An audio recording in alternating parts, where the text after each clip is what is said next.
Someone give me some peanut butter. Peanut brother, some peanut butter. Some butter, brother.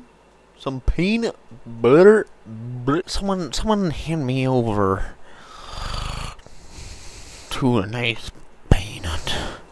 Hey! How's it going, everybody? Hey, yo. What's up, my guys? Yo, what's up? What's up? Let me clarify. I am not a physician. I am not a clinician. I am not in any condition or any position or preposition or any sense of suspicion. I'm not in any way legally able to give therapy. Let me clarify that right off the bat. I can't legally do that, right? But I want this episode to be oriented towards therapy and therapeutic principles and how they apply theologically and maybe even just in general, like the psychological benefits, right? Like I want that to be the orientation here. And that's why it's going to be called Stardew Therapy. I'm not actually doing therapy. Not yet.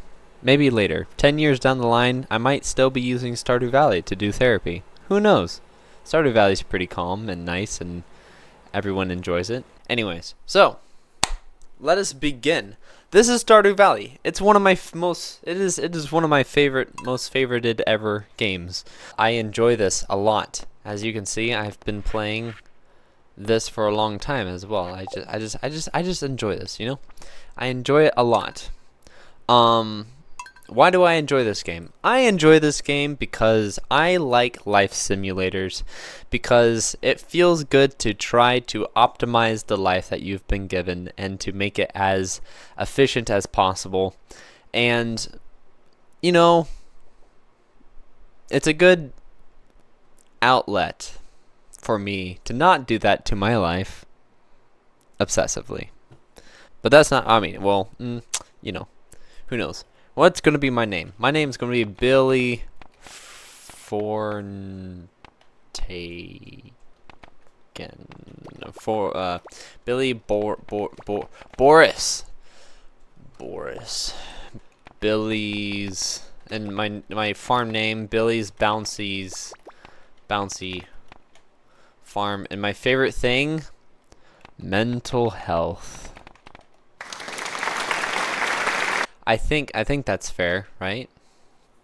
Mental health? Yeah, sure. I love that. I love mental health. And I will go for a dog because dogs are more playful. Eyes, green. I don't have green eyes, but, you know, look at that. Neon green looking eyes. Might as well have that. Skip outro. Actually, I could just press shuffle. Yes. Ooh, that noise.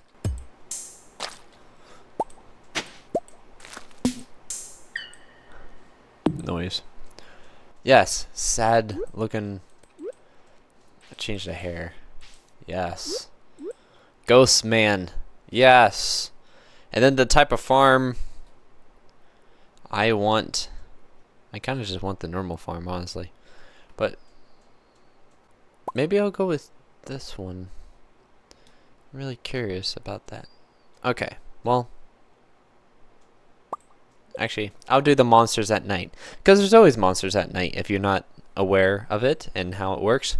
Okay. Let us begin. Today, I want to talk about, in particular, because I like that word, I want to talk about specifically love. And why do I want to talk about love?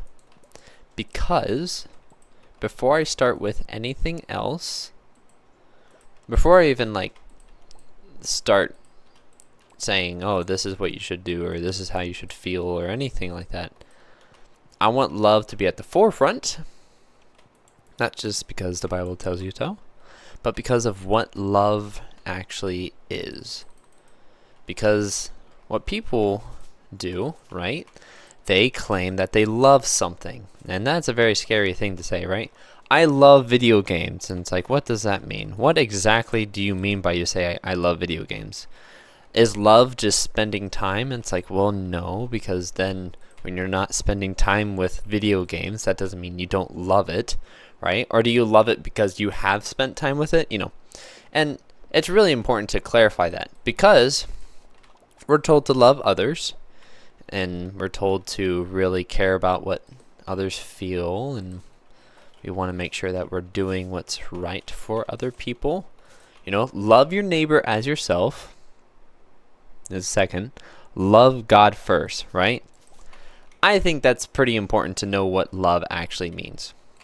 So in the four languages of love, not the love languages, the four aspects of how love is described in Greek, if we want to go immediately technical, there's four: philo, storge, agape, and eros. Now, those four principles are simply, they are relationally based, right? So you can't love in that kind of aspect. You can't love without a relationship. What those are describing are four loves within a relationship. Eros is romantic, is a romantic love, right, that you would have for your partner. And then I believe philo is friend. You love your friend. Storge is family love, that's really important, right? You love your brother. You love your brother and sisters, not in the same way as you would love a friend, and not in the same way as you would love your partner or whoever you're married to. And that's a legitimate case. Now, agape love is unique in that it requires to be unconditional and boundless. It's almost in its essence divine, right? And so when God says love your neighbor as yourself, or to love God, it's important that you make the distinction of what kind of love. What does he mean there? He definitely means agape love, right? Otherwise, like he's not, Jesus isn't going to cut you short. He's not going to say, only kinda be loving, right? He wants you to love in agape, unconditional. And then not only that, but we are told that we love only because he loved us first. Which that's its own principle, right?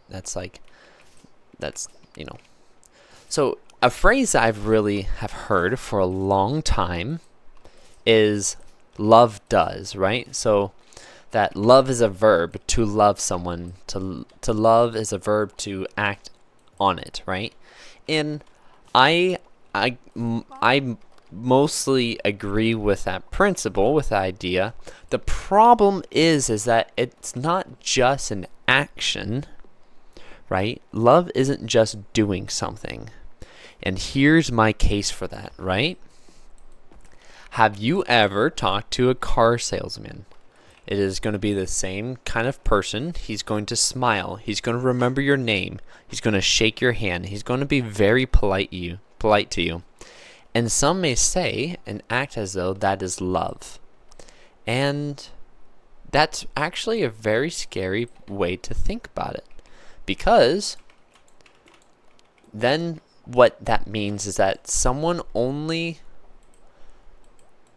is loving only when they have particular action. Which means that it doesn't matter what your heart feels. It doesn't matter what you actually believe. It doesn't matter what you're thinking, as long as you perform a particular act.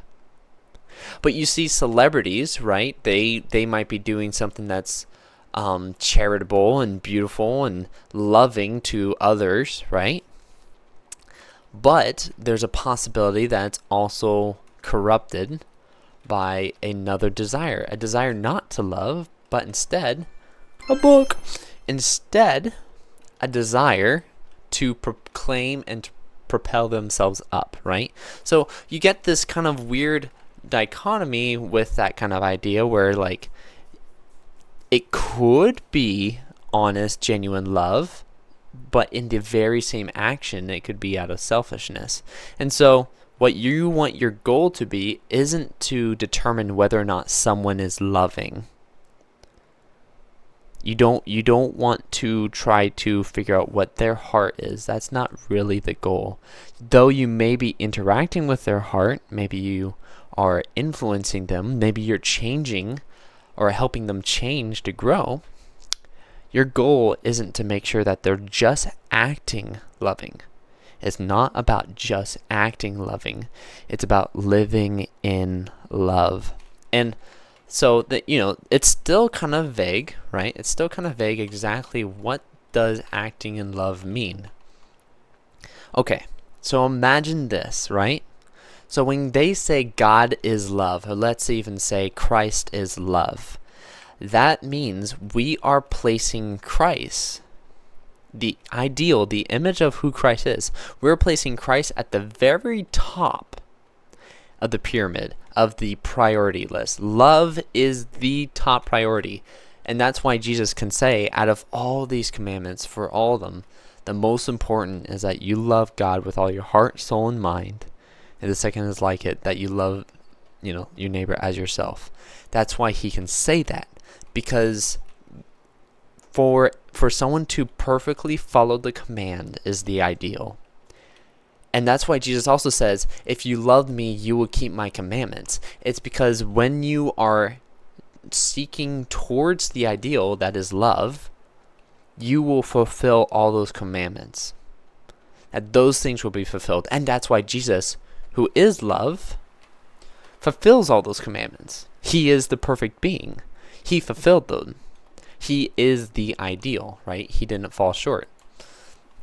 So, keeping that in mind, what love really looks like, you can kind of orientate yourself like, okay, so that's what love is. That's why when a parent disciplines their kid, even if the kid believes it's unfair, it can be perceived as loving, because it's a healthy rebuke, right? Like, discipline is a healthy rebuke. When you restrict yourself from being able to gorge on ice cream, you aren't being harmful to yourself, though you're contradicting your desire. You're actually loving yourself because you're leading yourself towards the ideal, right? So you're getting that kind of mindset of what love actually means and how you should orientate yourself. So in that case, you need to keep in mind as well that, all right, so there's an ideal. And let's just say that is purpose. Let's say that is the goal, that's what you want to be. What exactly is that? Because people are going to have different ideas of what perfect is. Like, what is perfect? What is ideal? What is the most ideal? If you took a bunch of different people and you surveyed them and said, what is the perfect world? Or what does the perfect version of you look like? And everyone's going to come up with something different. A pianist who's practicing the piano would think that they would have an ideal of a person who can play piano perfectly. And, maybe they would have the, maybe they're wise in a sense, and they say like, no, there's no such thing as playing piano perfectly. But there's still an idea of, at least on the level of analysis, where like, okay, there may not be the perfect way to play the piano, but there's a perfect idea, there's a perfect perspective of playing piano. Or maybe there's a perfect piano because it meets the exact needs you need, or something like that. And so that's why Jesus has to be considered, or that's why God at least has to be considered as perfect, as the ideal, as love, right? And so I've tested this for a while, and I still think love is whatever encourages, grows, or promotes you towards the ideal. And that is love. And the ideal position for us is to fully experience the loving relationship of the Father. And that is what love is. And that's why when Paul talks about love in 1 Corinthians 13, he says it's all pointless without love. Because It's all pointless without that being the main goal, right? And so the main goal is to let God be loving to you, and for that to be the case. And so there's also the so when you're loving your neighbor as yourself, right? You're considering your neighbor. You can take particular actions and have certain perspectives about your neighbor that will promote that person towards God. And that's why we're told to encourage. That's why we're told to encourage and build up one another. We're building up towards God, like Tower of Babel in a sense. But the thing is that we need to have the confidence in faith to believe that the direction we're working towards is actually love, and not us trying to conform the person to what we think or the expectation of love is. So for instance, if I believe that for some reason it's loving to have black slick hair, I don't know how I would adopt that belief. People have adopted similar beliefs before though, or at least they act them out. If I believe that, then I will be enforcing and encouraging people to go down that route, to say, you know, if you really wanted to take care of yourself, you would slick back your hair and, you know, make sure that's black. And that's scary, because then I'm taking the definition of love, the definition of perfection from God, and I'm placing it and forcing it onto other people. And that's a very, very discouraging thing to do, right? And that's why you have to really be careful with where your definition of love, where your definition of perfect, where that is, where's the standard? And so that's a really good question to ask yourself, is where's the standard? Where do you want to be? Where do you need to be? And the truth is that you might not even know. You might not know where you need to be. And in a sense, that's okay. But that needs to be led by the Spirit. Otherwise, you're not going to be loving yourself. You're not going to be loving yourself in the way that the Father wants you to be loved.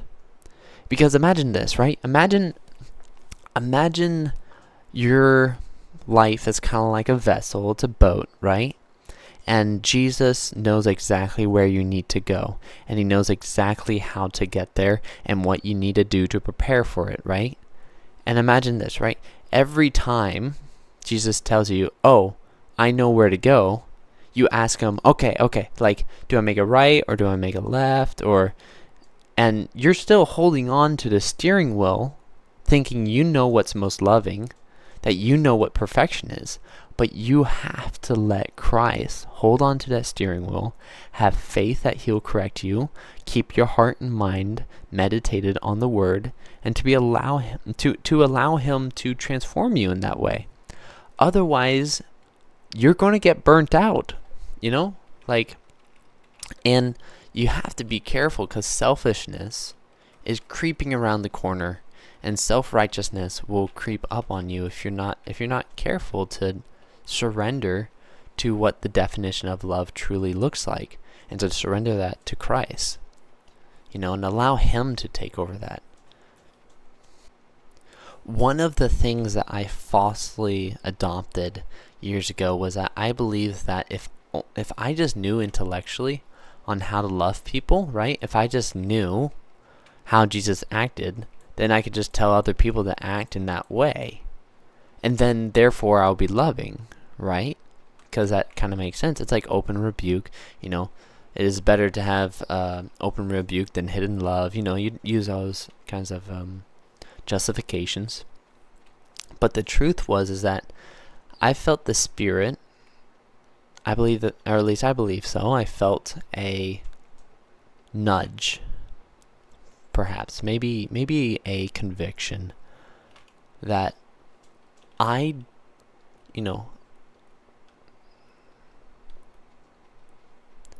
I felt the conviction that I didn't truly know what it meant to love, and that I had to practice love out of faith, and to practice love only out of the faith knowing how Christ has affected me personally as well. Because love turns into commandments really easily. If you're not careful, it can turn into legalism. And so, but I'll finish that thought for today. Honestly, that went by really quickly. I enjoyed that. This was only one day of the entire Stardew Valley therapy. I haven't even gotten to like the actual psychoanalysis of things, and everything was pretty shallow. But I would be happy to dig deeper with you guys, and I just want to pour out on what my thoughts are. Contact me if you have any other thoughts about what that means and how that works. So, all right. May the Lord bless you. May the Lord keep you. May He cause His face to shine upon you and be gracious to you. May He lift up His countenance upon you and give you peace. I love you guys.